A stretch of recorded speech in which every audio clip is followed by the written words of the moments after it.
They didn't give you less because they didn't care. They gave crumbs because it kept them in control. Dismissive avoidance don't withhold accidentally. What you experienced wasn't confusion, mixed signals, or emotional clumsiness.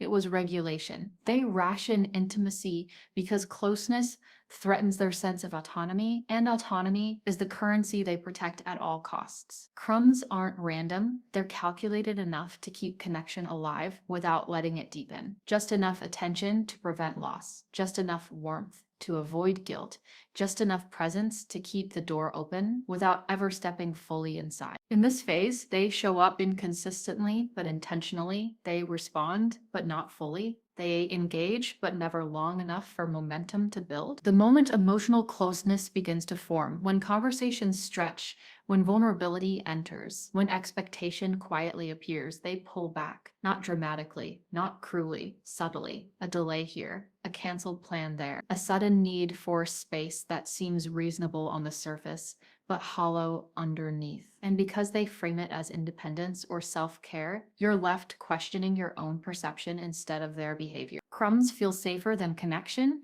because connection demands presence, presence demands accountability, and accountability threatens the avoidance internal narrative of self-sufficiency. If they fully show up, they risk being seen. If they're seen, they risk being needed. And if they're needed, they fear losing themselves. So instead, they maintain a dynamic where you are slightly off balance, always reaching, always adjusting, always wondering if you're asking for too much, when in reality, you're asking for the bare minimum. What makes this stage so destabilizing is that crumbs feel like potential. They feel like almost consistent, almost intimate, almost secure, and almost is intoxicating because it keeps hope alive without ever fulfilling it. You're not rejected outright. You're not chosen fully either. You're suspended in between, and that suspension keeps you engaged far longer than a clean ending ever would. To the avoidant, this isn't cruelty, it's self-protection. They convince themselves they're being honest about their limitations, that they're not promising more than they can give,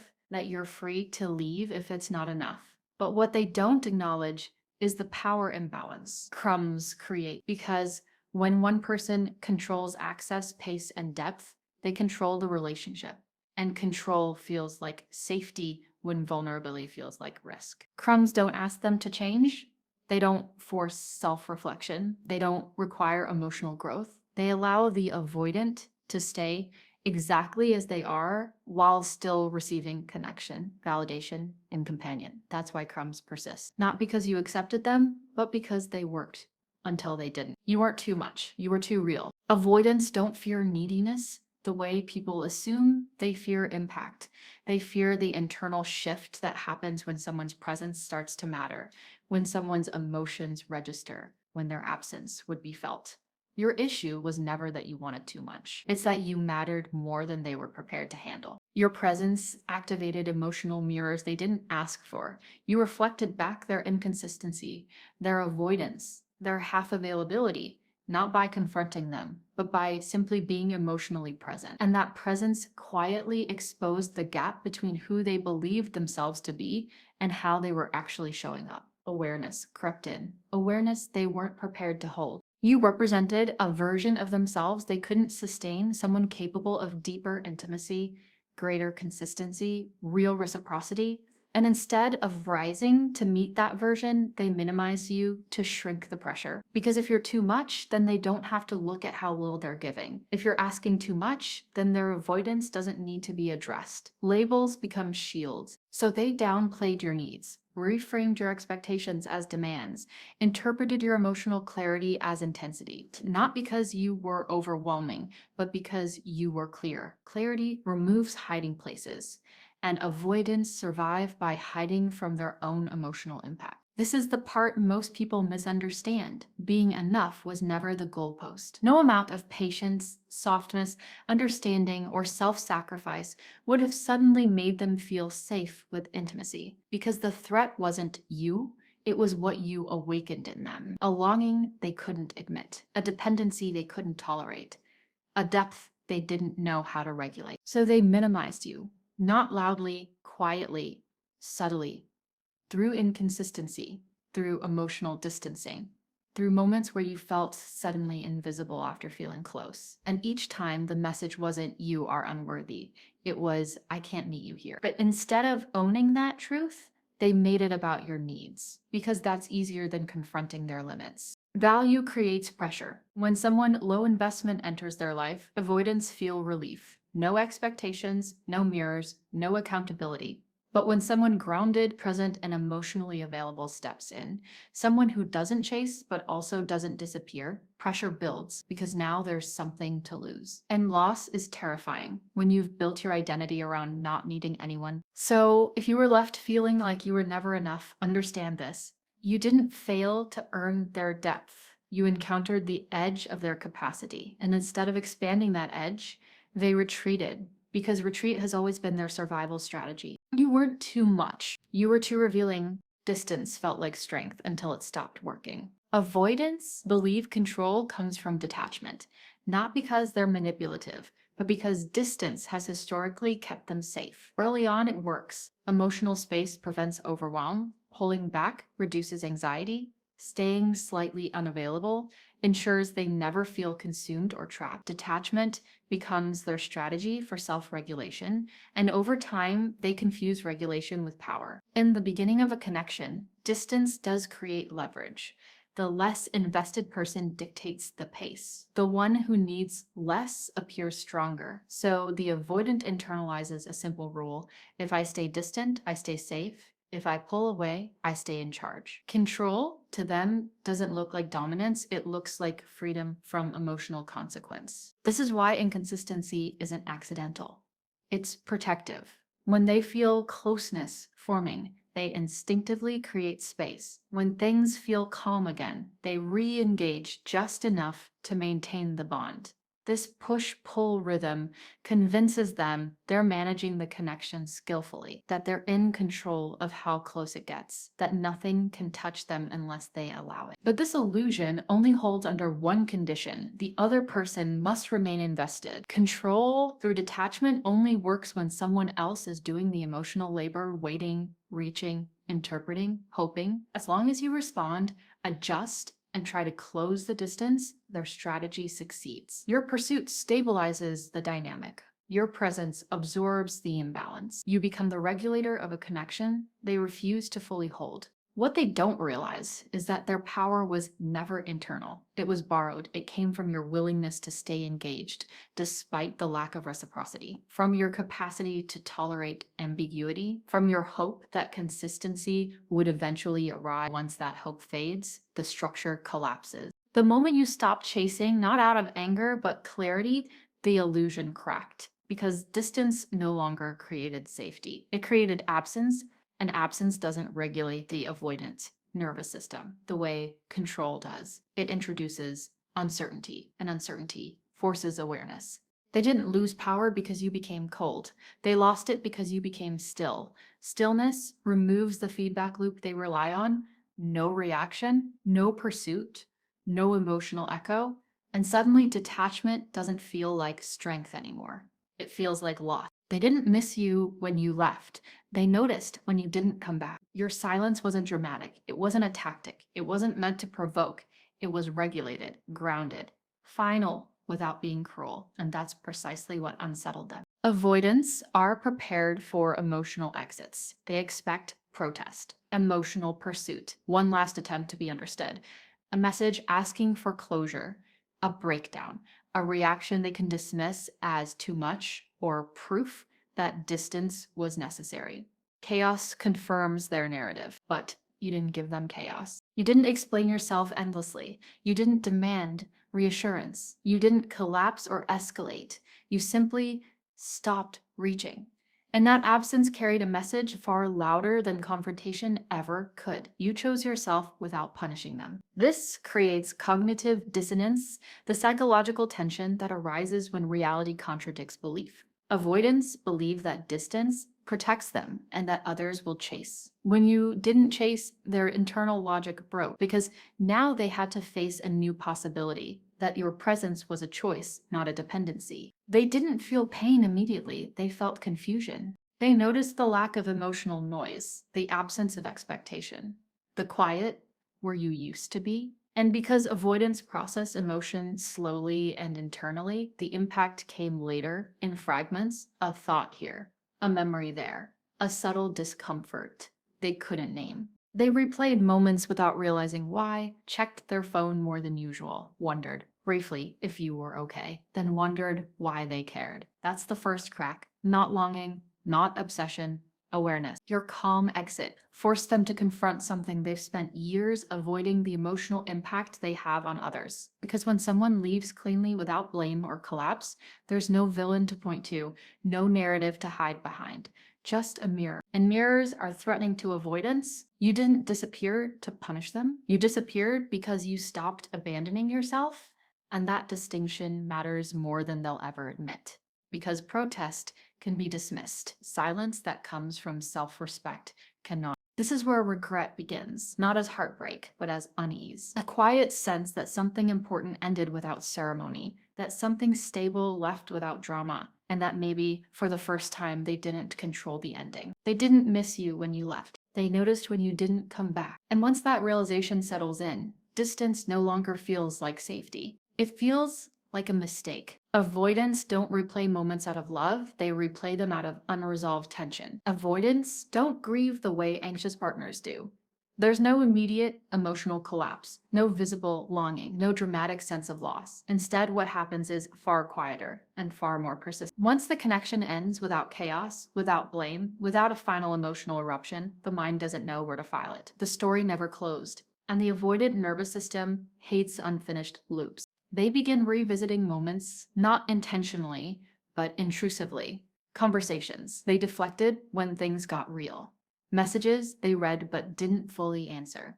Invitations to emotional closeness they sidestepped with humor, distance, or logic. These memories don't replay because they suddenly miss you. They replay because something was left unresolved, and unresolved tension demands attention. They remember the pauses, the times you softened instead of escalating, the moments you offered emotional safety without pressure. At the time, those moments felt uncomfortable, to them too intimate, too exposing, too real. But in retrospect, those same moments become charged because safety without demand is rare, and rare experiences are difficult for the nervous system to let go of. Avoidants don't obsess over people the way others do.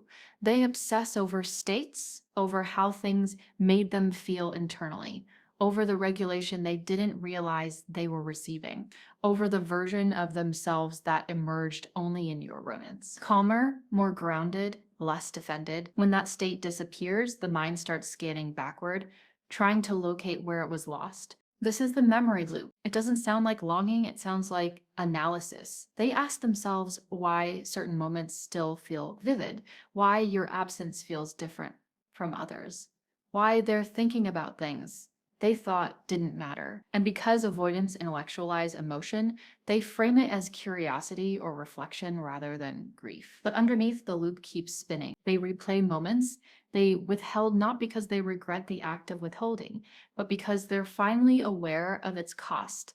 At the time, withholding felt like protection.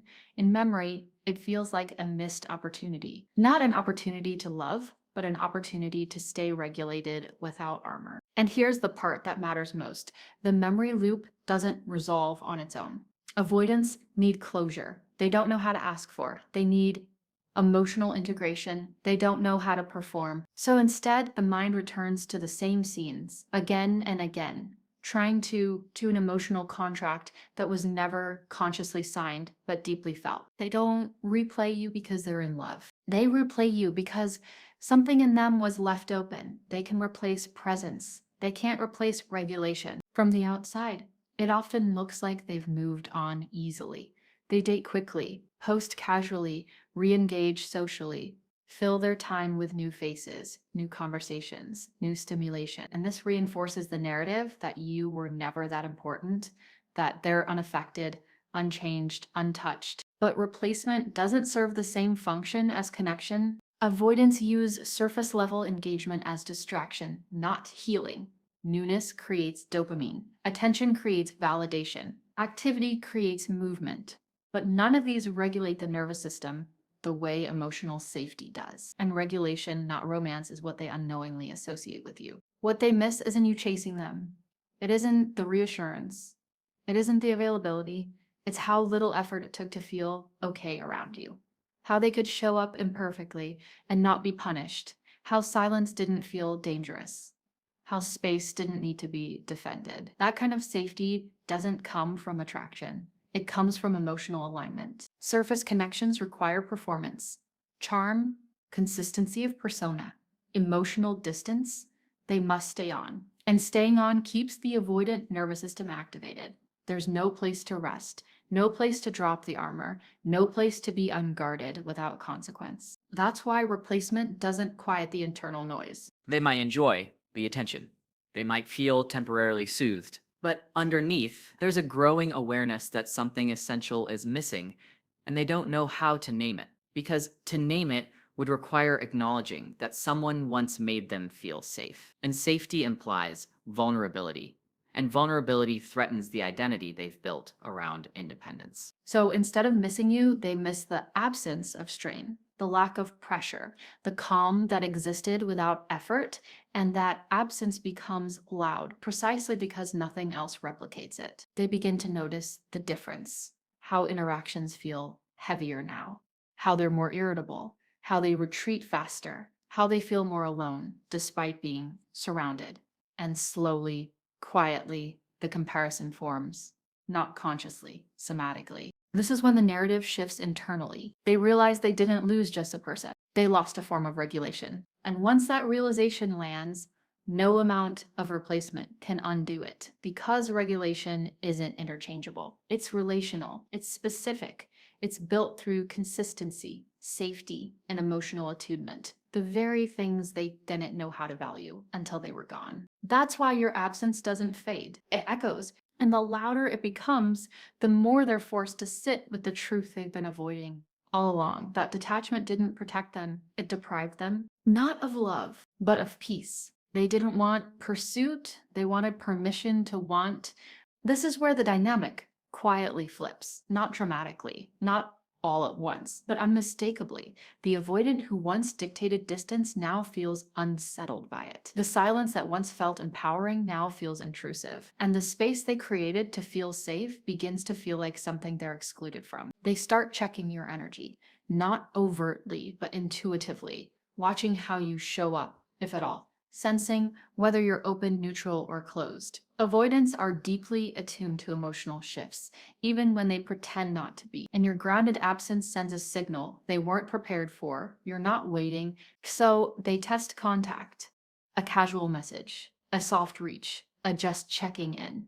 Nothing that risks rejection. Nothing that requires vulnerability. Just enough to see if the door is still unlocked. Because what they're really checking isn't your availability, it's their access. They reach without committing, engage without anchoring, touch the connection without stepping into it. Not because they're suddenly ready, but because the discomfort of loss needs regulation. And for avoidance, regulation has always come from proximity without obligation. This is the part many people misread as interest, or reconciliation, or growth, but it's not about reconnecting yet. It's about relief. They don't crave closeness at this stage. Closeness still threatens their autonomy. What they crave is the easing of internal tension, the reassurance that they're still wanted without having to want fully in return, the confirmation that they didn't lose something irreplaceable, that you're still within emotional reach even if you're no longer pursuing.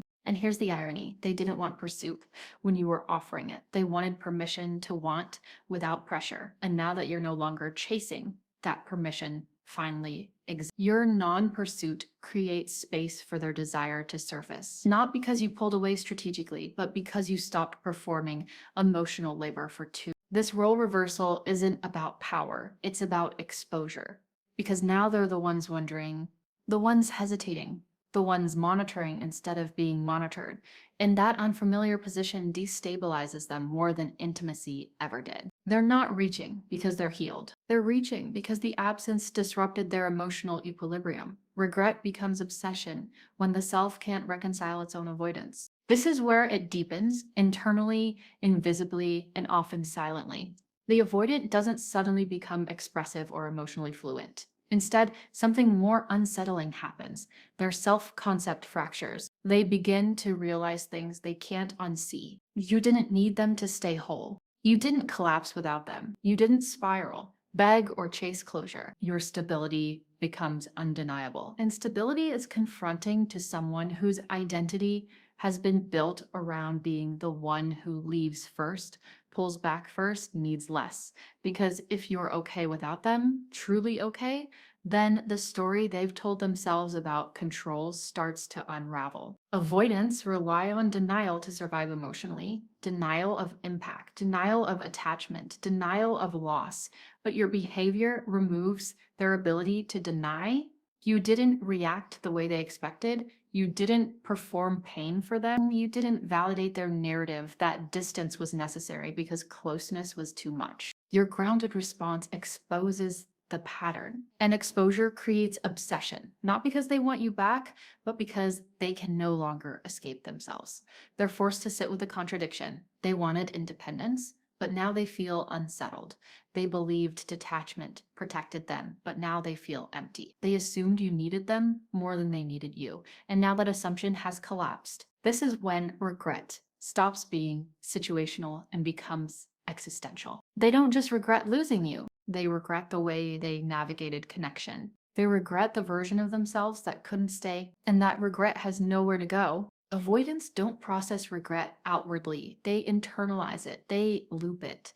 They intellectualize it. They revisit it in private moments, late at night, in between distractions. And because they don't know how to throw or reattach safely, the regret has no resolution. So it fixates. They think about what they didn't say, what they minimized, what they avoided feeling. And most destabilizing of all, they realize that you saw them clearly and still didn't abandon yourself. That combination is rare, and rarity creates psychological imprinting. Your stability becomes the anchor point of their fixation, not because you were perfect, but because you broke the pattern without breaking yourself. You didn't chase, you didn't punish, you didn't disappear in anger. You simply chose alignment over access. And that choice forces them to confront a truth they've spent a lifetime avoiding. That the distance they rely on doesn't just protect them from pain, it also prevents intimacy, growth, and repair. At this stage, the obsession isn't romantic. It's reflective. They aren't longing for a reunion yet. They're grappling with awareness, and awareness is far more destabilizing than loss. Because loss can be blamed on circumstance. Awareness has only one mirror, the self, and once that mirror is seen, it can't be unseen. Avoidants feel loss when autonomy no longer protects them. For a long time, distance worked. It regulated their nervous system, it gave them space to breathe, think, and stay in control. Autonomy wasn't just a preference, it was a coping mechanism. As long as they could pull away, delay, or detach, they felt safe from emotional consequence. Distance softened everything. It muted discomfort. It dulled attachment before it could fully form. But then something shifted. Distance stopped regulating them and started amplifying absence. When you were present, distance meant relief. When you were gone, distance meant silence. And silence does something autonomy never prepared them for. It removes the buffer. There's no one absorbing the imbalance anymore. No one reaching across the gap. No one stabilizing the connection while they stay half in, half out. This is when they finally feel it. Not as heartbreak, but as weight. They begin to feel the cost of emotional shortcuts. The moments they avoided now have gravity. The conversations they postponed don't just disappear, they linger. The vulnerability they deflected doesn't evaporate, it compounds. What once felt like efficiency now feels like loss, not dramatic loss, existential loss. They feel the weight of what they avoided, not in one overwhelming realization, but in small, cumulative moments. When something goes wrong and there's no one safe to tell, when success feels strangely empty because there's no grounded witness, when connection feels transactional instead of calming, and slowly they notice how often they're bracing, how little rest they actually get. They also feel the loss of someone who didn't demand but offered. This is the part that cuts deepest, even if they never articulate it.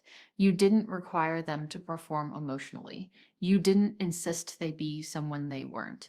You offered presence without pressure, stability without obligation, closeness without control. And that kind of connection doesn't register as valuable until it's gone, because it never made noise. Avoidants are accustomed to equating intensity with danger and calm with neutrality. They don't realize that calm can be a form of safety until chaos returns. And when it does, in the form of surface connections, emotional distance, or constant self-reliance, the contrast becomes unavoidable. They didn't suddenly change. They didn't suddenly grow. They didn't suddenly become emotionally fluent. The environment changed. Your absence changed the emotional ecosystem they were operating in. The regulation you provided quietly disappeared. And without it, autonomy stopped feeling like freedom and started feeling like exposure. Because autonomy doesn't protect against emptiness. It only protects against dependence. This is when loss becomes real, not because they miss you romantically, but because the emotional cost of avoidance finally becomes tangible. They don't regret losing you. They regret losing access to who they were with you. This is the truth most people never hear, and even fewer fully understand. You weren't the obsession. You were the mirror. You reflected a version of them that felt calmer, more regulated, more human, a version that didn't have to brace constantly, that didn't have to manage every interaction, that could exist without armor for brief, honest moments. And when they walked away from you, they didn't just walk away from a relationship. They walked away from that reflection. Avoidants don't chase love the way others do. Love feels abstract to them, overwhelming, undefined, risky. What they chase is familiarity, internal states, emotional environments that feel manageable.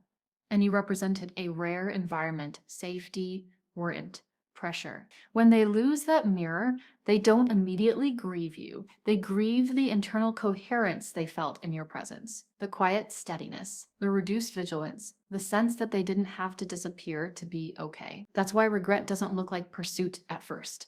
It looks like disorientation, restlessness, subtle dissatisfaction, a feeling that something is missing even when life looks fine on the outside. They might not name it, they might not connect it to you consciously, but internally, the absence registers. And here's the part that matters most. They don't regret losing you because you were irreplaceable as a person. They regret losing access to the version of themselves they only accessed with you. That version required presence, emotional honesty, reciprocal effort.